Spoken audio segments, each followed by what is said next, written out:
saudara-saudara jemaat yang dikasihi dan diberkati Tuhan, berkaitan dengan subtema ini, pemimpin yang membawa pembaharuan hidup, maka menjadi seorang pemimpin adalah mimpi dambaan bagi siapa saja.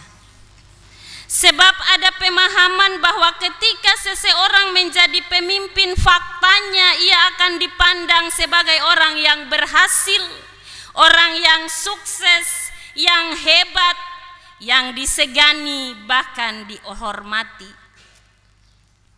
Tetapi di sisi lain kita juga harus memahami dengan baik tentang status sukses, hebat, berhasil, bahwa kesuksesan dan keberhasilan sejati saat menjadi pemimpin adalah bagaimana seseorang itu menjalankan kepemimpinannya dan menggunakan kekuasaan yang dimilikinya untuk kebenaran dan kebaikan banyak orang.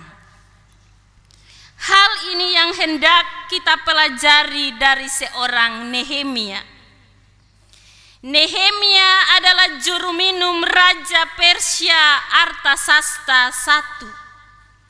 Sebuah kedudukan yang istimewa bagi Nehemia sebagai seorang buangan di tanah Persia. Dia adalah seorang Israel yang dibuang di tanah Persia tetapi mendapat kedudukan yang istimewa sebagai seorang juru minum Raja Artasasta.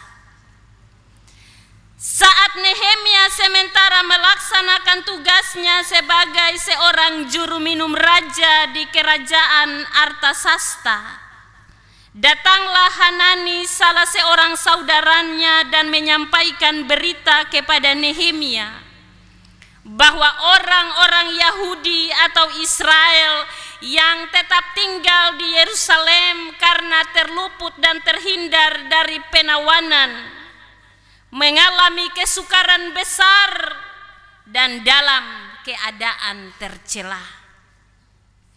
Bukan saja itu, tetapi tembok-tembok Yerusalem juga sudah terbongkar dan gerbangnya pun terbakar. Ini berita atau kabar buruk yang didengar oleh Nehemia tentang bangsanya Israel. Dan hal yang dilakukan oleh Nehemia ketika dia mendengar berita itu ada pada ayat 4 bacaan kita. Duduklah aku menangis dan berkabung selama beberapa hari. Aku berpuasa dan berdoa ke hadirat Allah semesta langit. Nehemia menangis, berkabung, berpuasa, dan berdoa. Menangis adalah tanda kesedihan hati yang mendalam terhadap kondisi Israel yang terpuruk. Kondisi Israel yang menyakitkan. Nehemia menangis sebagai bentuk simpati dan rasa empatinya untuk saudara-saudara dan bangsanya di Yerusalem. Berkabung adalah tanda duka cita yang mendalam yang dialami oleh Nehemia atas musibah yang terjadi bagi Israel dan tembok Yerusalem yang hancur menjadi puing-puing. Nehemia berpuasa sebagai tanda bahwa pergumulannya sangat berat dan sangat serius. Nehemia sadar dan tahu bahwa dia tidak sempurna dan membutuhkan pengampunan bagi umat Israel, bagi bangsa Israel, dan dia butuh hikmat Allah untuk memulihkan kembali keadaan Israel yang porak-poranda di Yerusalem, dan berdoa sebagai tanda penyerahan diri secara total karena Nehemia merasa terbatas, tidak sempurna. sebuah permohonan dalam doa yang mengandung harapan, permintaan pengakuan dosa dan pujian untuk Allah yang berkuasa. Nehemia belajar untuk tidak mengambil keputusan yang keliru atau gegabah yang didasarkan atas emosi yang dia rasakan saat itu. Sekalipun Allah tidak segera menjawab doanya, tetapi Allah menuntun Nehemia pada keputusan yang tepat. Hingga akhirnya Nehemia diizinkan untuk kembali ke Yerusalem dan membangun kota itu sebagai seorang gubernur di Yerusalem dan di Yehuda. Bapak, Ibu, saudara-saudara yang dikasihi dan diberkati Tuhan, doa Nehemia adalah menyerahkan keadaan bangsanya yang menderita, yang terpuruk, yang porak-poranda kepada Tuhan. Dia memohonkan kepada Tuhan untuk mendengar doanya. Dia datang pada Tuhan dengan keyakinan. Dia yakini sungguh bahwa Allah Yahweh adalah Allah yang maha besar dan dahsyat. Dan dia sangat meyakini tentang janji, kasih, dan kesetiaan Allah yang akan Allah nyatakan bagi Israel dalam keadaan mereka. Nehemia tidak mengarahkan pandangannya, matanya kepada besarnya masalah yang sementara dihadapi, tetapi dia memandang dalam keyakinan pada kebesaran Allah dalam kuasa dan kesetiaannya. Nehemia datang dalam kerendahan hati. Kerendahan hati dalam meminta Allah untuk membuka telinga dan mendengar apa yang menjadi permohonan dan permintaan dalam harapannya bagi bangsa Israel. Nehemia tekun. Dia siang dan malam berdoa bagi bangsanya untuk dipulihkan oleh Tuhan Allah. Dia tekun dalam doanya. Dia tidak pernah berhenti berdoa, tetapi dia terus menaikkan permohonan dalam sebuah ketekunan untuk menyampaikan apa yang menjadi harapannya bagi bangsa Israel. Nehemia mengaku dosa di hadapan Tuhan Allah. Baik dosa yang dilakukan oleh Nehemia sendiri, kaum keluarganya maupun bangsa Israel. Dia membuka diri di hadapan Tuhan Allah, dia mengintrospeksi diri di hadapan Tuhan.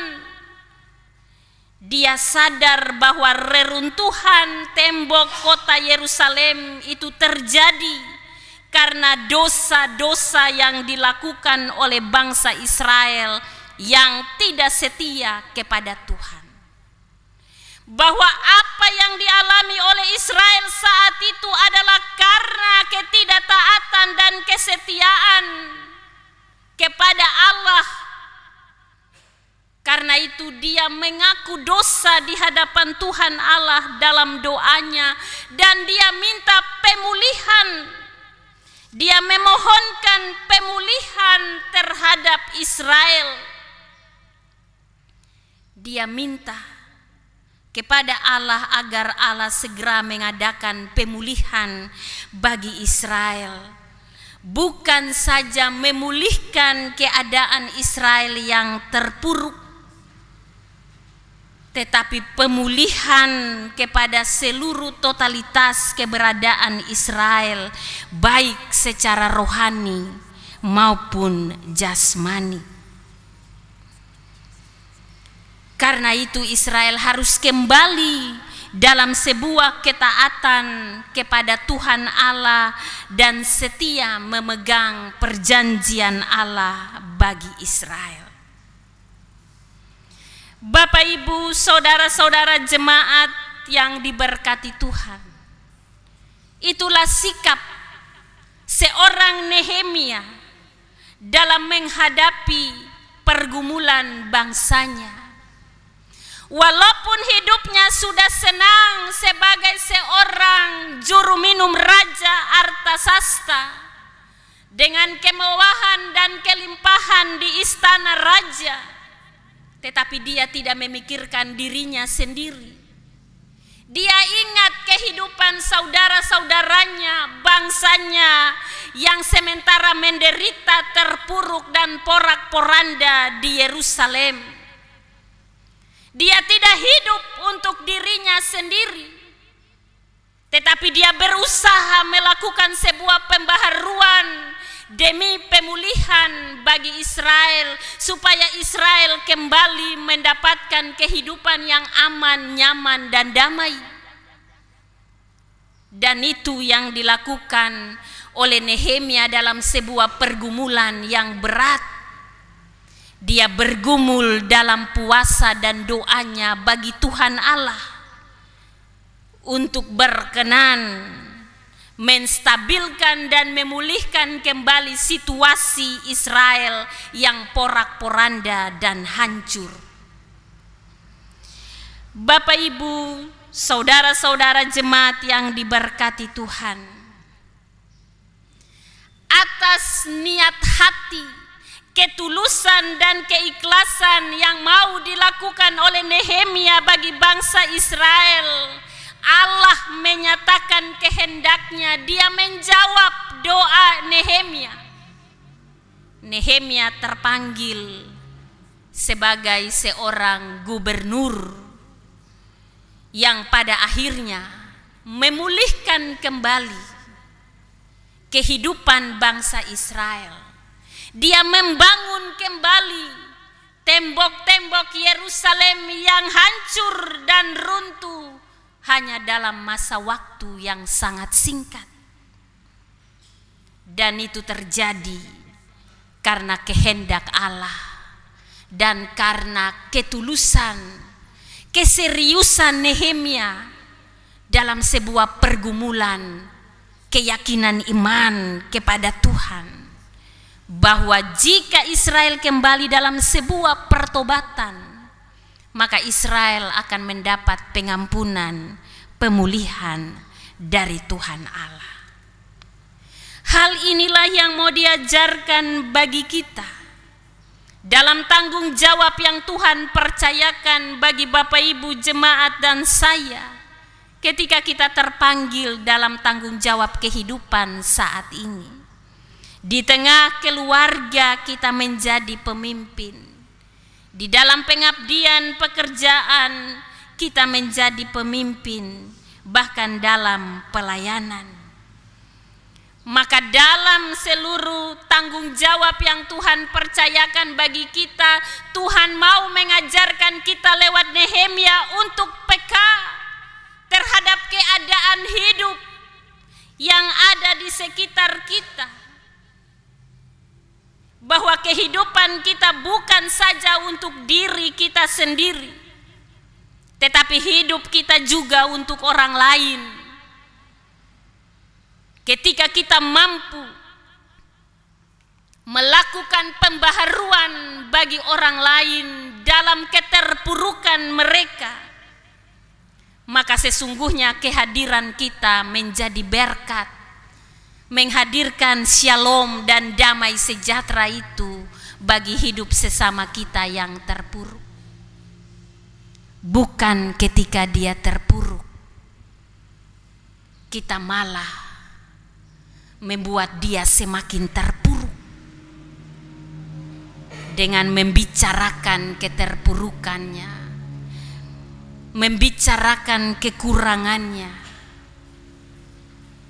Tetapi kita diminta untuk mengangkat dia, memberi dorongan dan motivasi supaya dia kembali kepada pemulihan hidup, dari setiap persoalan, pergumulannya saat itu. Dari bagian firman ini kita mau belajar dari Nehemia, bahwa ketika kita diperhadapkan dengan situasi buruk, dengan tantangan seberat apapun dalam hidup kita, jangan panik, tetap tenang dan datang pada Tuhan dalam doa. Doa harus menjadi respon pertama dalam menghadapi situasi buruk dalam hidup ini. Penyerahan diri secara total kepada Tuhan Allah harus menjadi respon pertama ketika kita ada dalam pergumulan seberat apapun itu. Ketika kita ada dalam masalah, persoalan, tantangan, bahkan ujian iman di tengah keluarga, dalam pelayanan, dalam pekerjaan, dalam usaha, dalam apapun. Mari kita jadikan doa sebagai tindakan pertama yang kita ambil dalam penyerahan secara total bagi Tuhan. Terkadang Bapak Ibu, kalau kita ada dalam masalah, kita suka curhat untuk teman, sahabat, saudara yang kita percaya bisa memberi kita jalan keluar. Tetapi sesungguhnya firman ini mau mengajarkan kita bahwa di tengah situasi hidup seburuk apapun itu, tantangan seberat apapun, jalan keluar kita yang tepat adalah datang pada Tuhan.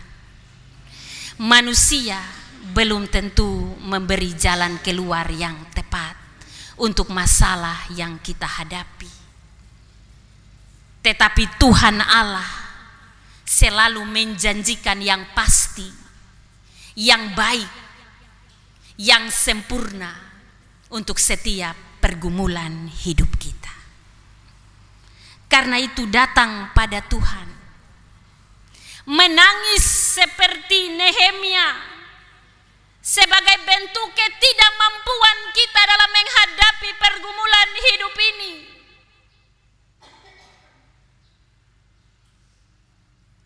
Berserah secara total kepada Tuhan sebagai tanda ketidakmampuan kita, keterbatasan kita sebagai seorang manusia yang berdosa, dan menjadikan Tuhan Allah yang berkuasa atas seluruh pergumulan dan persoalan bahkan hidup kita. Nehemia mau mengajarkan bagi kita bahwa dalam setiap doa kita, kita harus sungguh-sungguh jujur pada Tuhan dengan segala isi hati kita yang kita ungkapkan. Datang dalam kerendahan hati sebagai bentuk penyerahan diri secara total. Karena kita terbatas dan tidak sempurna. Dan Tuhan mampu melakukan banyak hal lebih dari apa yang kita harapkan. Ketika datang pada Tuhan, kita harus bisa mengaku dosa kita kepada Tuhan. Terbuka jujur dan mengaku setiap hal yang telah kita lakukan yang menjadi hambatan dalam pergumulan hidup kita. Dan yang mau diajarkan oleh Nehemia bagi kita adalah tekun untuk mencari dan menemukan Tuhan. Tidak saja pada waktu-waktu atau musim-musim tertentu dalam hidup ini, tetapi setiap saat dalam seluruh keberadaan kita, kita harus terus mencari dan menemukan Tuhan dalam hidup ini. Pengakuan diri, pengakuan dosa tentang semua yang sudah terjadi dan yang sudah kita lakukan sehingga kita menerima pengampunan dan pertolongan Tuhan dalam gumul kita. Koreksi diri di hadapan Tuhan, terbuka Karena sebelum kita bilang pun Tuhan sudah tahu apa yang kita buat, tetapi Tuhan mau minta kejujuran dari kita untuk berkata jujur di hadapannya. Dan contoh yang mau diajarkan oleh Nehemia bagi kita adalah kita memohon pemulihan hidup dari Tuhan. Karena sadar bahwa Tuhanlah yang berkuasa, Dialah yang berotoritas atas semua yang kita hadapi, bahkan yang tersulit sekalipun. Dan jangan kita memandang setiap persoalan yang kita hadapi itu besar dan hebat, tetapi pandanglah bahwa kuasa Tuhan Allah lebih besar dari setiap persoalan yang kita hadapi. Maka dengan keyakinan yang pasti kita akan menemukan Tuhan dalam pergumulan, persoalan, dan tantangan hidup kita. Inilah hal yang mau disampaikan oleh Nehemia bagi kita untuk kita laksanakan sebagai anak-anak Tuhan dalam menghadapi pergumulan hidup ini. Bahkan sebagai pemimpin dalam kehidupan yang Tuhan percayakan bagi kita, kita belajar dari Nehemia untuk menghadapi setiap persoalan itu dengan tenang dan tidak panik, tetapi berserah dalam doa kepada Tuhan, rendah hati, dan mau melakukan yang terbaik bagi sesama yang ada dalam penderitaan. Itulah contoh seorang pemimpin yang mau melakukan pengorbanan dalam sebuah ketulusan, tidak ingat diri dan kepentingan diri, tetapi mau berempati dan bersimpati kepada mereka yang ada dalam penderitaan dan keterpurukan. Dia tidak memandang kekuasaan yang dia miliki, tetapi dia memandang kehidupan orang-orang, saudara-saudaranya di Israel yang ada dalam pergumulan yang berat. Maka dalam tanggung jawab kita sebagai warga bangsa ini, mari kita memilih pemimpin yang peka terhadap situasi dan kondisi kehidupan masyarakat, bangsa, tanah, dan negeri ini. Bukan karena dengan kekuasaan maka sewenang-wenang menindas dan melakukan hal yang tidak benar, tetapi pilihlah pemimpin yang akan membawa kehidupan masyarakatnya untuk hidup takut Tuhan, dengan terus melakukan yang benar dan baik bagi sesama, bagi tanah dan bangsa ini. Mari kita kembali dalam pergumulan hidup kita dan kita tetap belajar dari Nehemia bahwa di setiap perjalanan hidup kita, dalam setiap musim hidup kita, carilah dan temukanlah Tuhan dalam doa dan permohonan kita. Maka kita akan menemukan jalan-jalan Tuhan yang Dia tunjukkan untuk menyelesaikan setiap gumul kita. Tuhan memberkati kita dengan firman-Nya. Amin.